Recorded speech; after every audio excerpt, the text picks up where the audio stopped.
Bonjour à tous, bonjour à toutes et surtout bonjour à toi. Et je me sens obligé de commencer cette vidéo par vous souhaiter une bonne et excellente année 2023, mais surtout la santé, et puis que ces 365 jours vous permettent d'arriver là où vous souhaitez être. Forcément, c'est presque une tradition. Au 1er janvier, il y a plein de changements. En immobilier, il y en a pas mal et on va essayer pendant cette vidéo de faire le tour de tout ce qu'il y aura de nouveau à partir d'aujourd'hui, donc pas forcément le 1er janvier, mais de janvier 2023. On commence cette vidéo par un petit état des lieux du marché. Alors le marché commence à se retourner doucement, en tout cas à se rééquilibrer. On était depuis quelques années, depuis 2 ans maintenant, sur un marché qui est dominé par le nombre, par des acquéreurs, donc dominé de fait par les vendeurs qui n'avaient que l'embarras du choix. Aujourd'hui, depuis le milieu d'année, le début de la guerre en Ukraine a commencé à changer un peu les cartes, a commencé à changer un peu l'inflation, a commencé à changer les règles du jeu et depuis le milieu d'année, on sent bien que le marché se retourne. On a moins d'acquéreurs mais toujours autant de vendeurs, donc forcément le rapport de force s'équilibre. Pour 2023, à quoi devez-vous vous attendre? Alors, je ne suis pas Madame Irma. Je n'ai pas de boule de cristal. On peut quand même parler de 3 scénarios. Un totalement utopique, c'est la fin de la guerre. Fin de la guerre en Ukraine, plus de crise de l'énergie, une inflation qui reste contrôlée. Et dans ce cas-là, on reste sur un marché relativement équilibré. Deuxième scénario, eh bien, c'est celui que l'on est en train de connaître. L'inflation continue d'augmenter, continue son petit bonhomme de chemin. On a en immobilier le taux d'usure qui va limiter la cassure, donc forcément limiter les ventes, mais surtout bloquer une chute brutale de prix et une absence totale d'acquéreurs également. Et on fera l'année comme ça, bon an, mal an. Le scénario le plus catastrophique maintenant, puisque ça peut arriver, c'est de rentrer en hyperinflation. On est déjà avec une inflation qui est presque à 2 chiffres. L'hyperinflation, c'est l'augmentation des prix, mais si l'augmentation des prix est trop forte, la nécessité d'augmenter les salaires s'ensuit, mais l'augmentation des salaires augmente les prix, et ainsi de suite, jusqu'à ce que ça provoque la cassure du marché. Donc si nous avons beaucoup trop de pertes d'emploi, beaucoup trop de divorces, même à cause de la conjoncture actuelle, et bien forcément ça fait beaucoup trop de biens en vente, mais aussi en même temps beaucoup moins d'acquéreurs parce que pas d'emploi qui peuvent être en face des biens en vente, et dans ce cas-là, les plus pressés vont être obligés de casser les prix pour être sûrs de vendre, parce que eux sont obligés de vendre, soit parce que la banque leur demande de rembourser des crédits, soit parce que effectivement déménagement, divorce, mutation, il y a une date butoir. Donc là forcément cassure des prix et crack immobilier. C'est ce qui pourrait nous arriver en 2023. Moi je pense que effectivement on sera sur le scénario du milieu. On va réussir à contrôler une petite voilà, on était au plus haut de la vague, donc on va faire la descente, mais on va la faire assez tranquillement. Eh bien, dans les premiers changements d'ailleurs de cette année 2023, je viens de parler de son nom, le taux d'usure. 1er janvier 2023, le taux d'usure augmente. Alors beaucoup de monde crie youpi, il y en a d'autres qui crient pas youpi, ça c'est ou alors il y en a qui disent que c'est pas assez. Alors pour rappel, le taux d'usure, il est là pour protéger les acquéreurs, c'est pour éviter les taux d'usuriers justement, donc l'État limite un taux maximal d'emprunt. Forcément, on a 2 problèmes, c'est que les emprunteurs qui représentent un risque, la banque accepterait de lui prêter de l'argent, mais s'il y a un retour financier convenable pour eux. Sinon, le risque n'est pas pris et le taux d'usure leur empêche finalement de prêter de l'argent à des personnes à risque, mais parce que forcément le taux est supérieur, le taux serait supérieur au taux d'usure pour que pour la banque ce soit rentable. On a également la problématique que la banque, elle emprunte aussi de l'argent, hein, et si elle doit emprunter de l'argent plus cher que le taux d'usure, c'est ce qui se passait milieu d'année dernière, eh bien, c'est pas intéressant pour elle de vous prêter de l'argent. Donc, le taux d'usure est bloquant depuis milieu d'année dernière parce que effectivement certaines banques n'ont pas d'intérêt à vous prêter de l'argent, soit parce que vous êtes trop à risque, soit parce que l'argent leur coûte trop cher. Donc autant ne pas accepter les coûts du crédit. Mais s'il n'y avait pas eu le taux d'usure, les taux d'emprunt auraient probablement suivi l'inflation, hein, donc on ne serait pas à 2 ou 3%, on serait à 10%. Emprunter à 10%, c'est sympa, mais ça permet d'emprunter surtout beaucoup moins d'argent et donc on aurait forcément eu mécaniquement une baisse des prix de l'immobilier, une cassure des prix de l'immobilier qui aurait pu être encore plus violente que bon, pas que ce qu'elle a eu, parce qu'il n'y en a pas eu, mais ça aurait pu poser problème. Donc, pour vos banquiers, vos courtiers et peut-être pour vous, vous êtes content. Le taux d'usure augmente 1er janvier, hein, tous les trimestres. Le taux d'usure est calculé par rapport au trimestre précédent. Donc le taux d'usure vient de passer au lieu de 2,65% à 3,53% pour des taux de crédit entre 10 et 20 ans et de 2,68% à 3,57% pour des crédits supérieurs à 20 ans. Donc ça va permettre d'emprunter pas plus d'argent, hein, parce que forcément, hein, plus le taux de crédit est élevé et moins vous pourrez emprunter d'argent, parce que je le rappelle, depuis 2022, les banques sont tenues de respecter les 33% du taux d'endettement, hein, donc crédit plus taux de crédit plus assurance. Forcément, si le crédit vous coûte plus cher, vous aurez emprunté moins d'argent au final. Mais ça donnera une petite bouffée d'air frais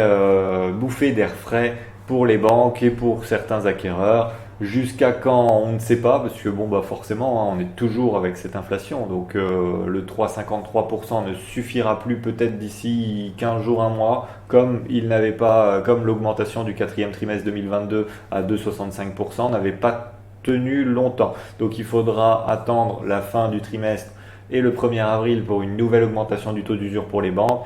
Donc si vous avez un dossier en cours, il vaut mieux viser les dossiers bancaires en début du trimestre avant effectivement d'avoir aussi les taux bancaires qui risquent de réaugmenter et donc de rebloquer par rapport à ce taux d'usure. Deuxième chose qui augmente, mais cette fois-ci c'est une bonne nouvelle, c'est le PEL. Alors c'est une bonne nouvelle, oui et non, hein, parce que le PEL, on a déjà expliqué son fonctionnement. Il y a une partie épargne et une partie emprunt immobilière à partir de 4 ans et plus de détention.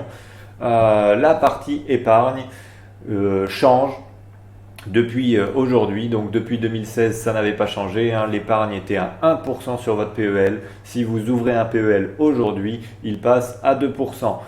Le taux d'épargne et le taux de crédit sont définis à l'ouverture du PEL. Donc si vous avez ouvert un PEL avant le 1er janvier 2023, rien ne change. Pour l'épargne, vous restez à 1% et vous resterez à 1% à vie. Donc là, il faudra peut-être calculer, est-ce que ça vaut le coup de clôturer votre PEL, quel que soit son âge, pour passer sur un PEL à 2%. Une épargne à 2%, bof, pas terrible. Mais par contre, donc, on a dit, hein, il y a le deuxième volet, le taux de prêt, qui a également augmenté. Il est à 2,2% si vous avez ouvert votre PEL avant le 1er janvier 2023. Il sera à 3,2% à partir d'aujourd'hui. Donc l'avantage d'avoir un vieux PEL, un PEL d'avant le 1er janvier 2023, avant aujourd'hui, vous avez un taux d'intérêt, un taux d'emprunt qui reste et qui restera à 2,2%, ce qui est déjà 1,5% de moins que le taux d'usure. Donc si vous comptez emprunter de l'argent d'ici 2 ans ou même cette année, 3 ans, 4 ans, 5 ans, le PEL, ça y est, redevient compétitif pour les intérêts, pour le crédit. Ce qui n'était pas le cas quand on avait forcément des crédits immobiliers à 1%. Demander le taux de prêt du PEL à 2,5%, aucun intérêt. Mais maintenant, ça y est, le PEL, le taux de crédit du PEL est inférieur au taux de crédit bancaire, donc le PEL retrouve son intérêt. Pour ceux qui n'ont pas de PEL, ceux qui avaient fermé leur PEL et ceux qui vont en rouvrir un donc à partir d'aujourd'hui, pas de panique, donc le taux d'intérêt lui passe à 2%, c'est pas non plus voilà quoi, mais le taux de crédit passe à 3,2%, on est déjà donc inférieur au taux d'usure. Si vous comptez le garder 4 ans, bah peut-être que dans 4 ans, vous serez content d'avoir un 3,2% si l'inflation continue comme ça et que bah, les taux de crédit passent à 10%, 12%, 13% comme dans les années 90-2000. Donc c'est pas une mauvaise affaire d'ouvrir un PEL aujourd'hui. On verra si les taux changent, parce qu'attention, il était déjà arrivé une fois où il changeait 3 fois dans la même année. Donc pour l'instant, 1er janvier 2023 jusqu'à on ne sait pas quand, taux d'épargne 2%, taux de crédit 3,2%. Troisième élément qui change, c'était dit depuis près de 2 ans, depuis le 1er janvier 2023, il est impossible de mettre en location un bien immobilier avec un DPEG, mais pas tous les DPEG, seulement les DPEG qui auront une consommation d'énergie supérieure à 450 kWh au mètre carré. Donc la lettre G, la classe G du DPE commence à 420 kWh au mètre carré. Si votre logement que vous avez mis en location est entre 420 et 450, vous avez encore le droit aujourd'hui de le louer, avec par contre le plafonnement du loyer. Le loyer ne peut plus bouger, le loyer ne peut plus augmenter. Mais donc vous pouvez encore les louer jusqu'en 2025. Si par contre votre logement est classé G et a une consommation supérieure à 450 kWh au mètre carré, c'est fini. Si vous avez un locataire actuel, offrez-lui des chocolats, faites en sorte qu'il reste chez vous, parce que s'il part, vous ne pourrez plus le mettre en location. C'est fini, donc plus de location des bâtiments en G supérieur à 450 kWh au mètre carré. Pour les investisseurs, donc faites bien attention avant d'acheter un bien, vérifiez la lettre, vérifiez les dates des futures interdictions, on en reparlera. Maintenant ça va être un peu loin, mais il faut y penser, parce que si vous achetez un appartement et que vous ne pouvez plus le louer dans 2 ans, même si 2 ans c'est loin pour faire une vidéo YouTube, c'est très court pour de l'investissement. Et si vous avez acheté du G l'année dernière, j'espère que vous avez inclus les travaux de remise en conformité énergétique pour ne plus qu'il soit une passoire et que vous l'avez calculé dans vos rendements et dans votre investissement.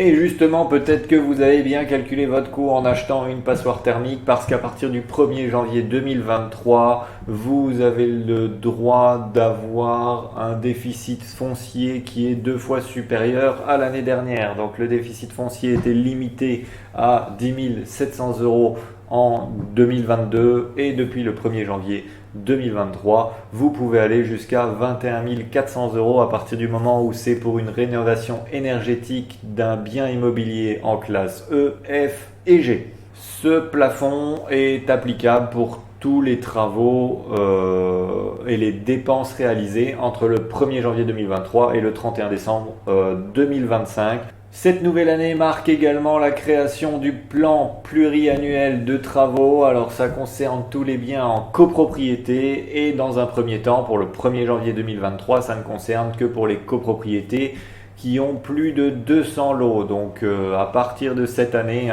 pendant votre assemblée générale, parce qu'on ne va pas le faire tout le monde en janvier, mais à votre prochaine assemblée générale, vous allez devoir voter un plan de travaux sur plusieurs années, et ça rentrera un peu dans l'ajout des fonds de travaux, donc augmentation des charges, mais au moins vous aurez une visibilité sur plusieurs années sur tous les travaux qui seront effectués dans la copropriété. Ça concerne donc toutes les copropriétés de plus de 200 lots dans un premier temps, et pour les immeubles de plus de 15 ans.